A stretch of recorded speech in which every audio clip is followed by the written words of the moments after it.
Sup gang, quick ahead. In this video, we are going to be celebrating the launch of Resident Evil Requiem in a big way.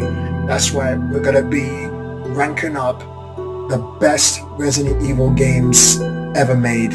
That's right, we're going to do the tier list and list out almost each and every single game that I've played or seen being played so far.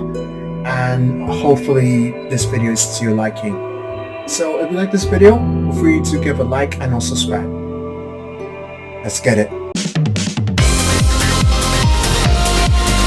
So I am now doing a tier list of perhaps, in my opinion, the greatest Resident Evil game of all time.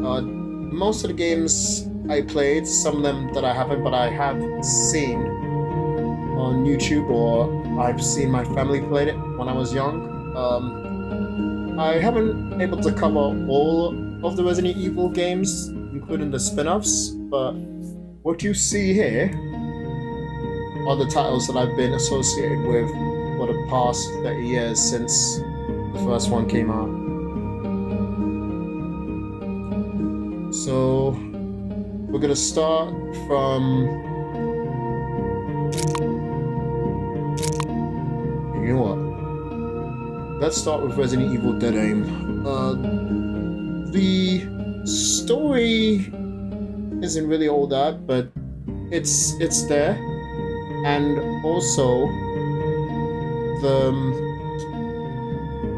main character, he seems to be like a B-movie action hero, but that's what you need in a game like Resident Evil Dead Aim. I've seen my cousins played it when I was young, and it was actually pretty cool in the time, and I still think it is.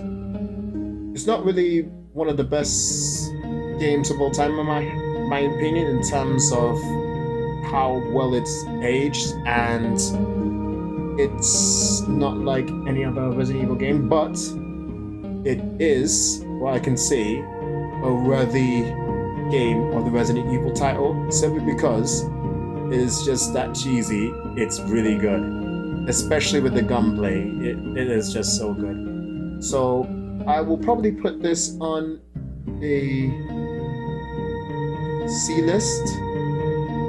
Not that good, not that bad either. As for Resident Evil Survivor, bro,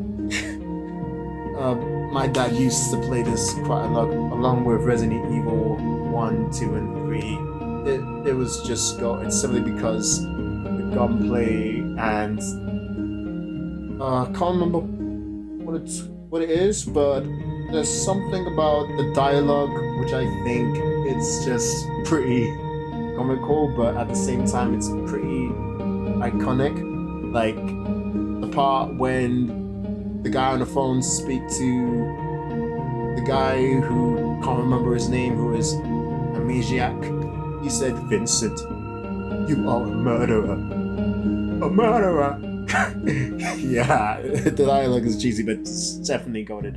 The same with Dead Aim, but judging with the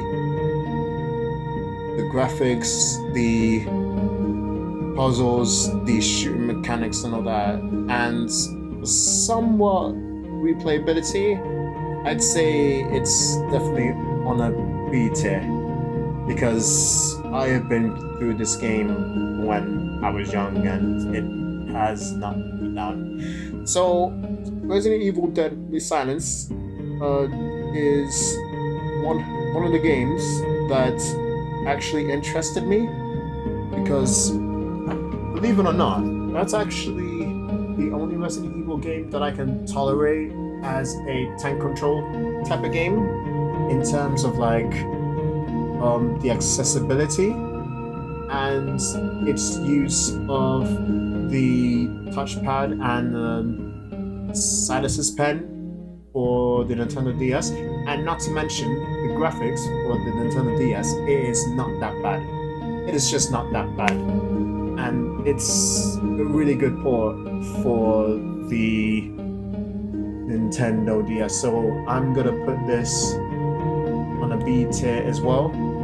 I wanted to put it in a B plus because the game has captured me in ways that I couldn't imagine. So there's that.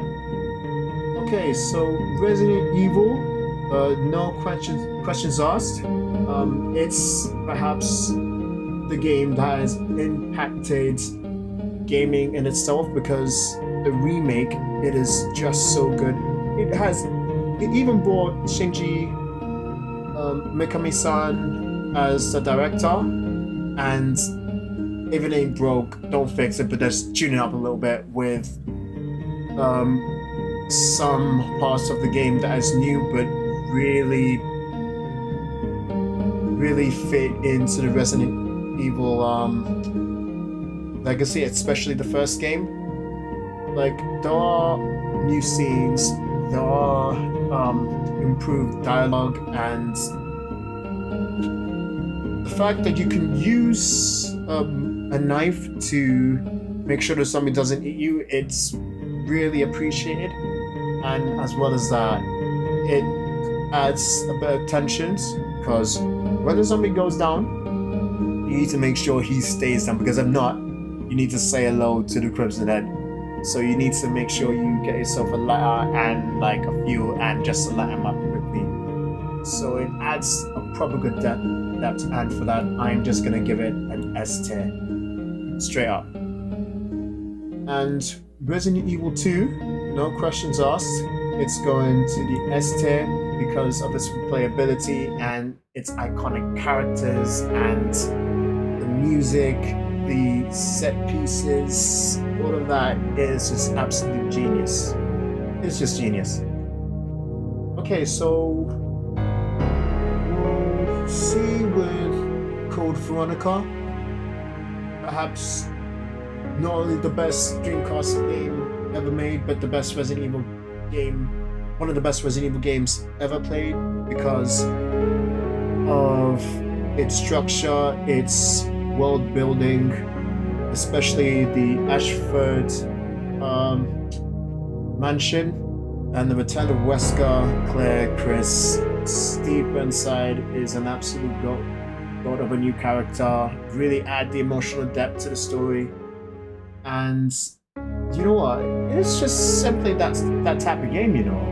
I saw my dad play it a couple of times for the PlayStation 2, mind you, not the Dreamcast. As far as Code Veronica is concerned, I'm going to bring this up to S tier. Now then, the Umbrella Chronicles, I'd say it's one of those spin-off titles that really combine the immersiveness of the shooting thanks to the power of the Nintendo Wii and the Wii Remote, and it really mixes well with the survival horror aspects of the first title. I think, was it the first title it covers? Yeah, it should cover 1 and 3. It's gotta be. Okay. So for that, I'm gonna put this on the A tier, believe it or not. And as for Resident Evil 6, I've seen the impact the game has pushed towards in terms of the upcoming game, Resident Evil Requiem, with the return of Leon. But needless to say, I kind of like the fact that you can use that you got 3 or 4 separate campaigns, which adds a lot more game time. So I definitely appreciate that, and it has a bit of on the Leon side, and a bit of action on Chris's side, and the combine of both with Ada and Jake's campaigns. But as far as the story is concerned, it could have gone a little bit better, especially with the new characters. They should have add a little bit more to make me care.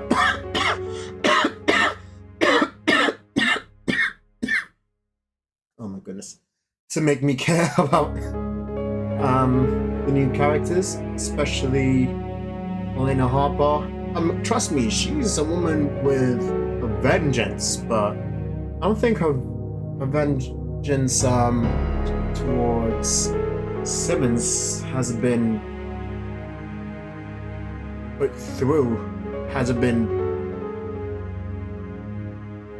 you know, really good enough, if it makes sense. The payoff is just a little bit of a letdown, so that's probably like a couple of downsides to it. But the mercenaries mode is just perhaps one of the best ones in the franchise today. So I will put this on. I'll just put this on a B. Because to be honest, even though that I kind of like the game, it's the game that almost ruined the franchise. Because of its focus on action rather than horror, and someone else didn't like it that much. And the story, like I mentioned before, but I did kind of like it. Okay, so Resident Evil, the game that started it all, you know. Let me make sure that the microphone is still on. Cool. Okay, so it's very iconic, and it's actually really cool with its iconic cheesy lines like the Jill sandwiches and stop it, don't open that door. It's just that iconic. And the fact that it really adds the absolute fear into the gamers once it came out for the PlayStation 1 and Sega Saturn as well. But it's kind of been outdated for a bit, so I can't really put this as the greatest, as one of the greatest of all time, but it's definitely pretty close. So for that, I'll just put it to A tier. Okay, so what's next? Resident Evil Revelations. Yeah, that's the game that almost put the survival horror aspects back on the map in the 2010s, because the survival horror element in this game was perhaps the best we've seen since, I don't know, Resident Evil 4. Again, there were some of the characters that I wish they had an proper emotional payoff, but it's just been overpowered by the really good game design and the fact that Jill and Chris were in there, and the story was actually pretty cool, except for the two idiots that look like they just started the audition for Dumb and Dumber, the prequel or something like that. But I definitely loved the game, so for that, I'll put it on the A tier. Resident Evil Resident Evil Resident Evil Survivor 2. Yeah, let's call it that. The graphics are alright, the shooting is there, but that's about it. So just for that, I'm gonna have to put it down to D tier, because the game hasn't warrant enough to make it like one of those games that is truly worthy of a Resident Evil title. It's kind of the same with Dead Aim, but with Dead Aim, its cheesiness actually, you know what? I would put both of them over to D-Deads, but I can't really go back on my word. So yeah, Resident Evil Survivor 2 has to put it under the D list because it hasn't warrants enough to be a worthy Resident Evil title. A lot more than Dead Aim, even though I'm gonna get a controversial comments about this, but that's just how I feel at the moment. Maybe because I haven't played it enough, which is why I put it in D tier list. But that's how I felt about it. Okay, with that out of the way, let's go with Resident Evil 0. I definitely like the character switching aspects. The survival horror is kind of there, and yeah, it's actually pretty cool, but there's not enough replayability. So what I will do is I'll put it on the B list, simply because it's a decent starting entry if you just started playing Resident Evil. Okay, so Resident Evil Village, that game really pushed survival horror to the next level, to the next generation of gamers in a big way. You'll get werewolves, giant lady vampires, and you know what? It just combines everything that you seem to know about horror films and all that, and just combine it into like a really good package. And not to mention the mercenaries on this is just too damn good, cuz. So you know what? I'll just put it on. And not to mention the replayability is really cool. But I'm not sure. You know what? I'll just put it on to the A tier list. And as for Resident Evil 3,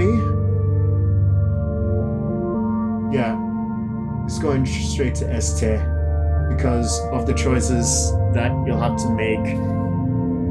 Not only impacts some of the segments in the game, but perhaps the story itself somewhat. And unlike the remake, the Nemesis stalking mechanics is not as scripted, and even though it's kind of scripted, it's scripted in a way that you did not expect it, and he really impacts Jill's quest for survival in a way that really took us gamers at the edges of our seat, because how badass he is, and with the rocket launcher, and he can actually stalk you almost anywhere, like from the Raccoon City Police Department to the entirety of Raccoon City to that clock tower as well. He is just everywhere, cuz.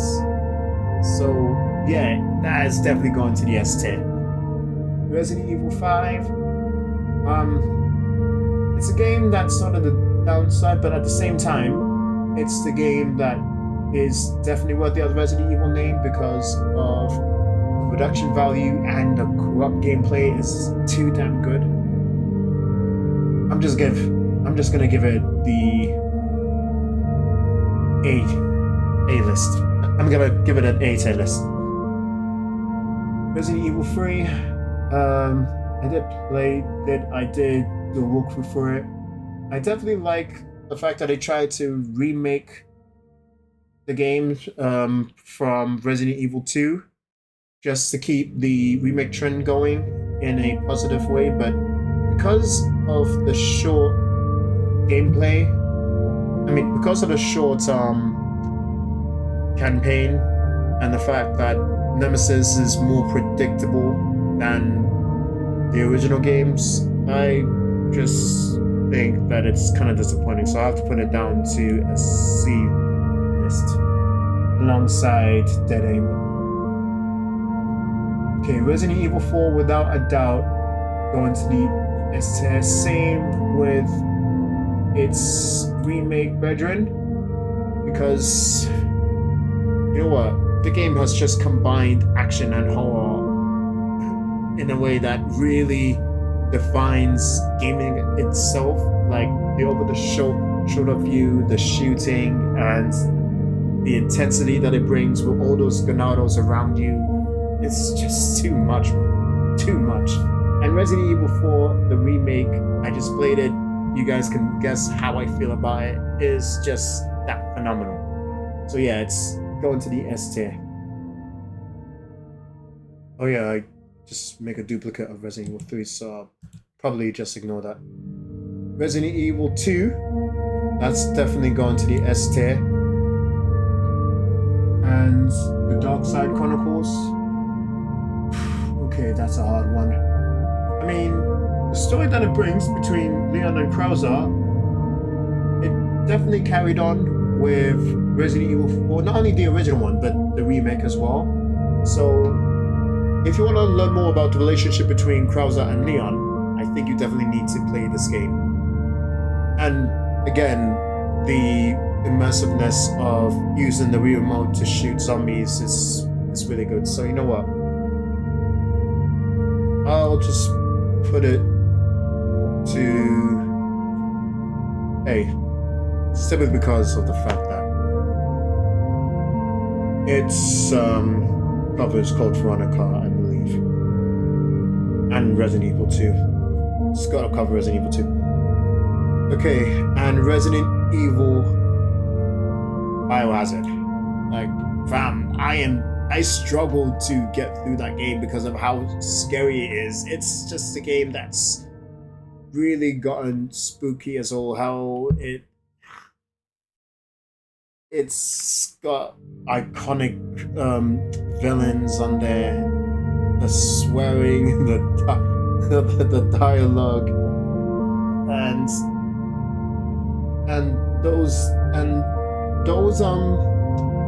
those gooey black enemies, they're just too elite. They're just elite, and I can't forget to mention how in depth its lore is between the Baker family and what happened to them and what happened to the victims. And not to mention that you can play VR alongside with Resident Evil 4 as well. So you know what? I'm so biased on this, but I'm gonna have to put this down onto the S list. You know what? That has to fit. That has to fit. Yeah, I guess that's it for the tier list. I'm just gonna upload it on YouTube soon, so make sure you look out for that. So, thank you for watching this. Alright gang, that's it for this video. Thank you so much for watching, and I hope you lot are excited for the upcoming Resident Evil Requiem as I am. What were your favorite Resident Evil moments? What's your top 5 Resident Evil games of all time? And if you want to chat more about Resident Evil, just leave the comment below, and yeah, we'll talk some more about it. Alright guys, thank you so much for watching once again, and I will see you all later. This is Quaker, signing off. Stay blessed.